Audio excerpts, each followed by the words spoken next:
Olá, boa tarde a todos. Eu sou Rita de Médici, representante do Comitê Nacional Rejude da Associação Unidos para o Progresso. Nós estamos aqui hoje para dar continuidade ao nosso podcast GeUnicast, seguindo a temática sobre os estigmas sexuais. Olá, eu sou a Natália, sou educadora de juventudes e eu estou aqui novamente também para dar prosseguir esse tema com relação aos estigmas sexuais ligados à saúde sexual. Olá, eu sou a Adriana, eu sou professora e eu sou a atual presidente da Associação Jaguaribana de Apoio à LGBTQIAPN+. Essa associação hoje ela tem uma perspectiva de pegar todas as cidades que compõem o Vale do Jaguaribe. A gente está com uma convidada bem de honra, né? Então, Adriana, que seja muito bem-vinda à associação, né? E aí, para a gente começar a adentrar nessa nossa temática, né, dos estigmas sexuais, é importante, primeiro, a gente entender o conceito de saúde sexual. Eu queria que você nos falasse um pouco sobre esse conceito de saúde sexual. O que é saúde sexual? Ter a saúde sexual? Bom, quando a gente fala de saúde, a gente está falando de um completo bem-estar físico, mental, psicológico, né? Mas especificamente quando a gente trata dessas questões aqui ligadas à comunidade LGBT, a gente vai falar, né, das infecções sexualmente transmissíveis e que não são somente sexualmente transmissíveis, né? Existem outras formas também de contágios e que a gente tenta disseminar, né, uma cultura de prevenção, de cuidados com o corpo, né, e também com as relações sexuais. Sim. No podcast passado, a gente fez muito uma questão de comparar essa visão da saúde sexual do homem e da mulher, fazendo esse contraponto, e a gente percebeu, assim, há uma certa diferença. Quando a gente pega numa comunidade cis-hétero e a comunidade LGBT, quais seriam, assim, as diferenças quando a gente fala sobre saúde sexual? Quais seriam as peculiaridades, alguma coisa com relação a isso, você acha que sim? Bom, eu entendo, assim, que as relações, né, as relações pessoais, as relações sexuais, eu não percebo tanto essa diferença, né? Nós somos todos, né, iguais, mas a gente tende a achar que a comunidade LGBT ela é mais promíscua, né? São pessoas que se relacionam com diversos parceiros, né? E talvez aí se abre a janela de que existe uma possibilidade maior, né, de adoecimento dessas pessoas, né? Você saberia nos falar, Adriana, se há um contexto histórico por trás desse estigma mesmo, de que a comunidade LGBTQIAP+, já tem esse arquétipo de promiscuidade, né? Quando se fala nas relações íntimas da comunidade LGBTQIAP+, já se imagina de cara, mesmo sem nem questionar a origem disso, de que são pessoas promíscuas, ou como você traz a questão de que se relaciona com diversos parceiros, e por vezes a gente repete esse padrão sem nunca se questionar da origem disso, né? Sim, se a gente voltar um pouquinho no tempo e pegar lá, né, final da década de 80, início da década de 90 e até o ano 2000, a AIDS, né, que é a doença que mais as pessoas têm temor de se contaminar, ela era considerada uma doença de homossexuais. E mais dos homens, né, dos homossexuais masculinos mesmo. Mas aí a gente entendeu, né, que não é uma doença especificamente dessa população, né? Embora essas pessoas elas tenham se contaminado muito, né? Diversas pessoas famosas morreram, né, como Cazuza, atrizes, atores, né? E que bom, né, que a gente chegou num nível de que a doença é perfeitamente controlada hoje, né? Não morre mais de AIDS. E aí eu considero que as gerações mais jovens, talvez elas não tenham tanto esse temor, por não terem, né, pessoas contemporâneas, né, vocês, por exemplo, nenhum colega, nenhum amigo de vocês morreu de AIDS, né? Pode até ser que seja soropositivo, mas a pessoa consegue conviver normalmente, né? Não chega nem a desenvolver os sintomas da doença, né? Mas foi considerado uma doença de homossexuais, e isso foi muito divulgado. E fica muito ruim para a gente, né, para a comunidade LGBT, porque as pessoas héteras, elas também se contaminam, né? Sim. Talvez no nível até maior, né?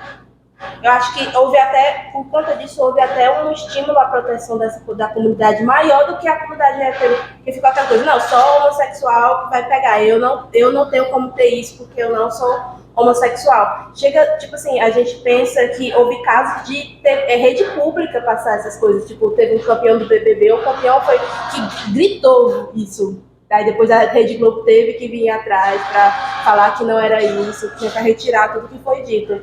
Aí a gente pensa o quanto isso está na cultura. Uma pessoa que chegou tão longe num programa que é por público tem esse tipo de pensamento. Sim, exatamente. Como é uma ideia de senso comum, né? Uhum.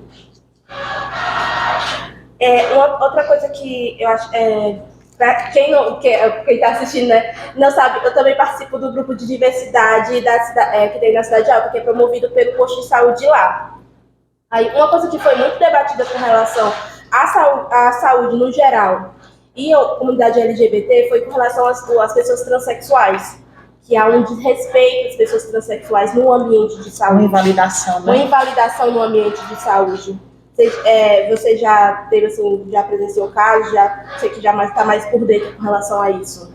Bom, esse lance do preconceito, da discriminação, ele acontece em todas as esferas sociais, né? E aí a gente pega uma coisa bem do nosso dia a dia, que é quando essas pessoas procuram a unidade básica de saúde, que às vezes elas são desrespeitadas. Recentemente, uma pessoa da nossa associação, ela disse que procurou o posto de saúde para fazer a testagem rápida. Né? E quando ela chegou na sala, que deve ser sigilosa, né, ter todo um ambiente preparado para receber essas pessoas, o profissional de saúde que foi atender disse assim, fez coisa errada, né? E aí já causa uma certa intimidação na pessoa, né? Já, digamos que as pessoas já demoram procuram um pouco, e quando ela vai, ela não se sente acolhida, né? Tem esse tipo de abordagem. Aí é que dificulta, né, os processos. Eu acredito que sim. Também uma coisa que também é uma questão quando a gente pensa que, assim, uma mulher trans, ela tem que se consultar com um urologista. Aí tem toda aquela questão de muitas vezes não querer ir porque por conta do ambiente, por conta todas essas questões. Acho que isso também tem um impacto, né? Com certeza. Geralmente o urologista é homem, né? E geralmente o ginecologista é mulher, né? Então tudo isso, né, causa entraves, né, no atendimento e no controle, talvez, de algumas doenças, né? Sim. Mas quando a gente pega aqui o contexto do vale, você acha que a gente está no ambiente, um ambiente bom, assim, com relação a isso? Ou a gente ainda tem muito a ser feito? Quantitativo do Vale do Jaguaribe, né? Aonde é que nós estamos? Aqui, vamos falar de onde nós estamos. Da nossa realidade. Bom, eu vou falar de Limoeiro, né? Eu sou de Limoeiro, eu conheço outras cidades do Vale e outras cidades do Ceará. Eu considero que Limoeiro, ela não é tão conservadora. Né? Claro que existe, né? Existem os conservadores, né? Isso, a gente não chega no nível de que todo mundo evoluiu ao ponto de entender tudo, não discriminar, não ter preconceito, né? Mas eu acho Limoeiro uma cidade bem à frente do seu tempo. A gente tem alguns casos pontuais, né, de discriminação, de algum desrespeito, mas no geral, nós, população LGBT, a gente é muito bem recebido nos lugares, né?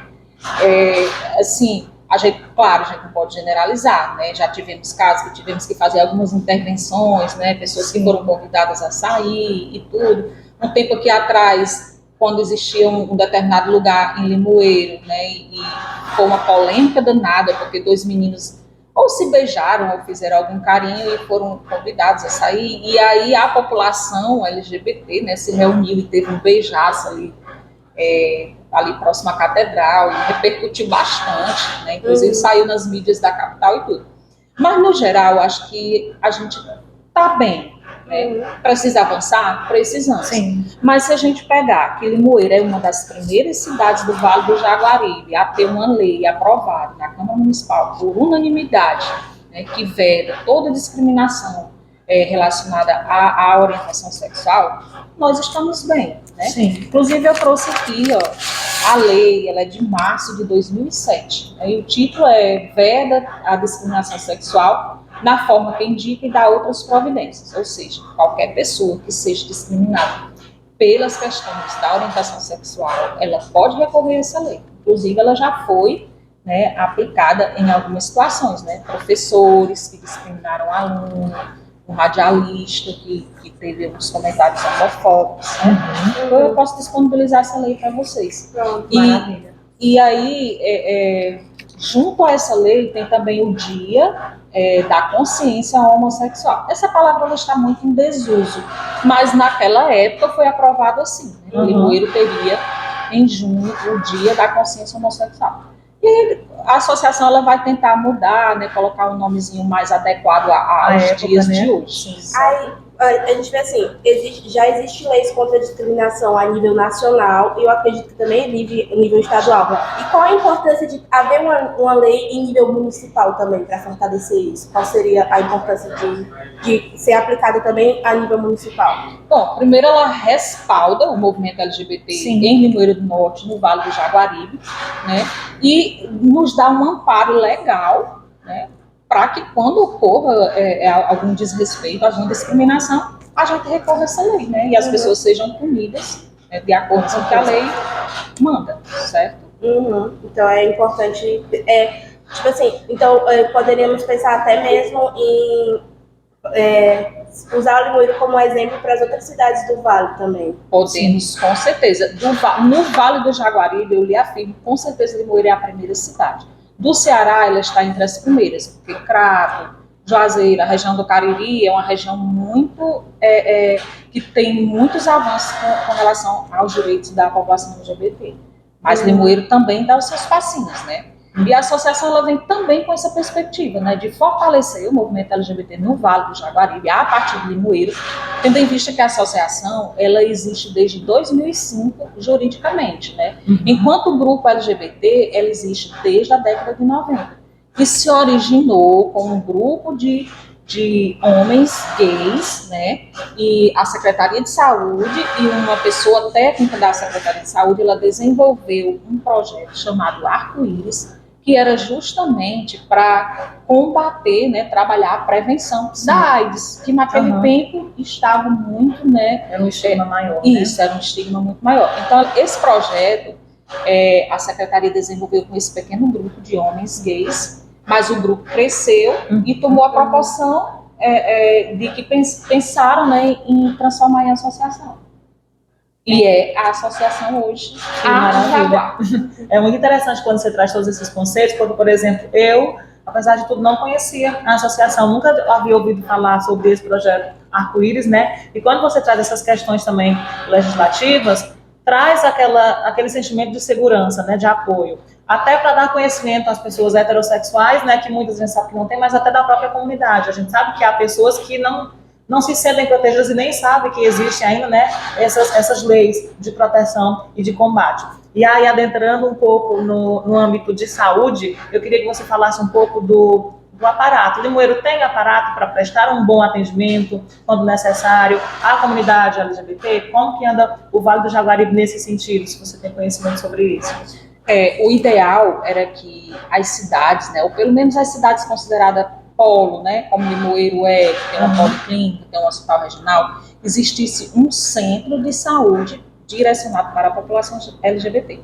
Como nós não temos, nós temos a unidade básica de saúde, que ela deve estar preparada para o atendimento a essa população, né, seja os atendimentos preventivos, como para as mulheres, o exame ginecológico, né, a orientação para o pessoal trans que está iniciando a terapia hormonal, né? O encaminhamento para o endócrino, que aí a gente sabe que na policlínica tem um endócrino, né? E tem também o serviço de atenção especializada, que é lá no antigo hospital regional, né? No antigo CESP, que aí eles dispõem de alguns serviços que, assim, atende bem a população LGBT. Vou pegar um exemplo, essa semana eu estive lá, eles têm a testagem rápida, um atendimento feito pela enfermeira, né, e eu fui testar, né, para saber se o serviço era, para poder eu falar, né, e orientar as pessoas a procurarem. Eu fui lá e fiz o meu teste. Faz hepatite, faz sífilis e faz HIV. Rápido, sigiloso, seguro, e você recebe o laudo. Né? E os demais exames são aqueles exames que a gente pode estar sendo atendida na unidade básica de saúde, né, de cada bairro, de cada comunidade, E, de acordo com a necessidade, essas pessoas elas são referenciadas para a policlínica.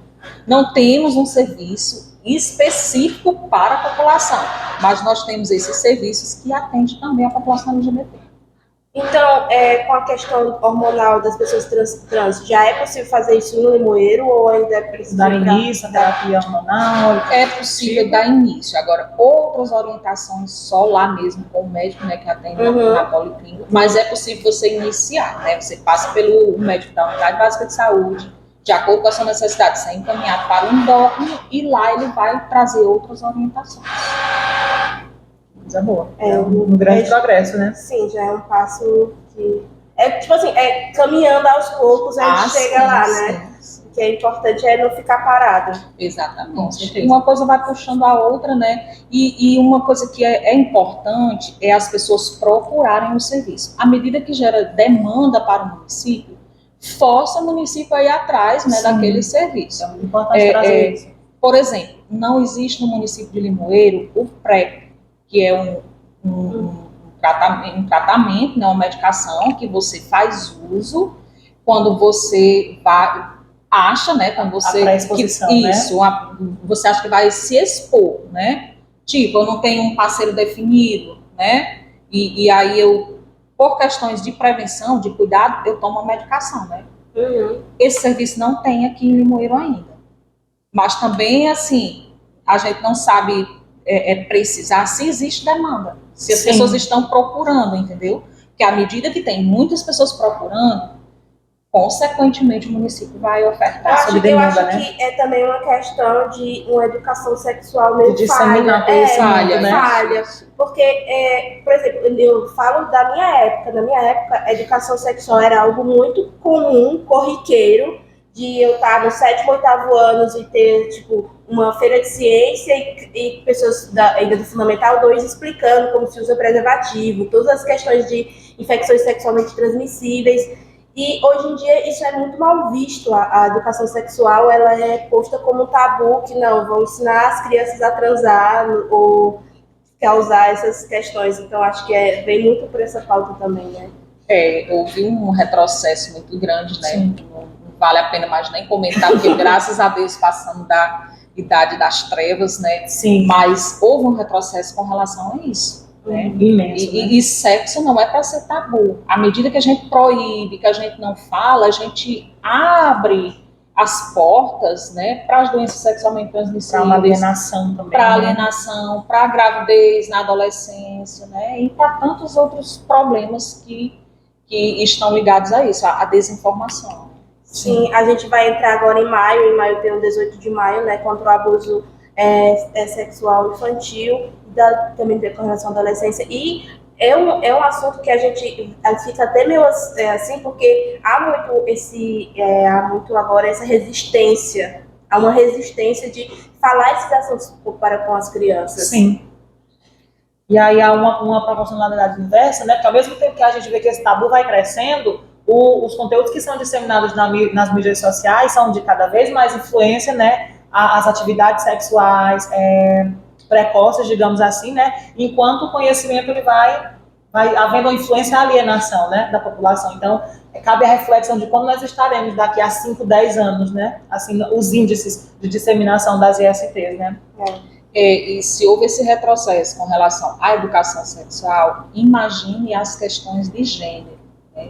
As questões de orientação sexual, porque a gente entende que desde muito cedo começa a ter sinais, né? A criança ela já começa a apresentar alguns sinais, né, de que ela terá uma orientação diferente, né, da heteronormatividade. E aí, como é que a gente vai fazer essa abordagem se nós, de certa forma, não podemos falar, né, como proibidos na escola, né, e até as famílias, né, deixaram de ser um assunto debatido, discutido com as crianças e com os adolescentes, né. Isso causa um sofrimento à pessoa que está nesse processo de autodescoberta, de autoaceitação, né? De fato, um atraso enorme. A gente tem que... E eu acho que a gente vem com esse podcast mais com esse objetivo de trazer essas informações de uma maneira que os jovens não possam assistir já de casa, possam ter acesso a informações de maneira fácil. Então, a gente, no mês passado, a gente falou sobre os papéis de gênero, e aí agora a gente vai tá indo para esse tema, que eu acho que é uma continuidade, entende? Sim. Sim. Que a gente vê que não há essa disseminação de conhecimento aqui na região, né? Quem descobriu alguma coisa, quem passou a se conhecer foi a longo prazo, há muita luta buscando esse conhecimento, né? E aí já fica o recado de que as pessoas que tiverem perguntas podem deixar nos comentários ou enviar perguntas pelo WhatsApp ou pelo Instagram da associação, que nos próximos episódios do podcast nós vamos, né, dar seguimento a essas perguntas e nós sempre estaremos em contato com esses profissionais. A gente vai deixar também na descrição formas de entrar em contato com a Adriana, de pessoas que queiram se vincular à associação, né, Adriana? Como que se faz para se vincular à associação? Esse projeto Arco-Íris que você citou, ele ainda funciona, ainda está em voga? Como é que nós estamos em relação a isso? O projeto Arco-Íris, ele não existe mais, né? Ele trabalhou esse período, né, com esse grupo de pessoas, ele não existe mais. Até porque era, de fato, um projeto mesmo, né? E aí os projetos, eles têm uma vida, sim, né? Depois uma vida cíclica, né? Com certeza. Mas a associação continuou, né? E a associação, ela traz essas questões de prevenção, né? Nós temos uma parceria com a Secretaria de Saúde do município, que repassa preservativos masculinos e femininos e, quando tem, também lubrificantes, né? E aí a gente distribui com os nossos associados. No momento a associação está sem sede, né? Nós estamos providenciando. Mas aí pode entrar em contato comigo, né? Que aí eu faço a distribuição, certo? Pronto. Além também das campanhas educativas que a gente faz nos nossos encontros. Quero ser associados da Ajaguá. Começo a participar dos encontros, né? Participe do grupo do WhatsApp, onde lá a gente também coloca informativos, tá? Sim, mais uma facilidade, né? Exatamente. E aí os nossos encontros são mensais, e aí a gente está fazendo um planejamento, né, de ações para o ano todo, mas no geral a gente trata das questões da associação, né, das questões mais institucionais mesmo, e temos também um tema, né? Nós já discutimos sobre direitos da comunidade LGBT, e já discutimos também sobre saúde de formas mais gerais, tá? Mas quando a gente finalizar esse planejamento, nós vamos ter um tema para cada mês. E aí, claro, né, as pessoas vão dizendo o que elas querem falar. E aí a gente vai trazer um profissional para facilitar o nosso entendimento, a nossa compreensão.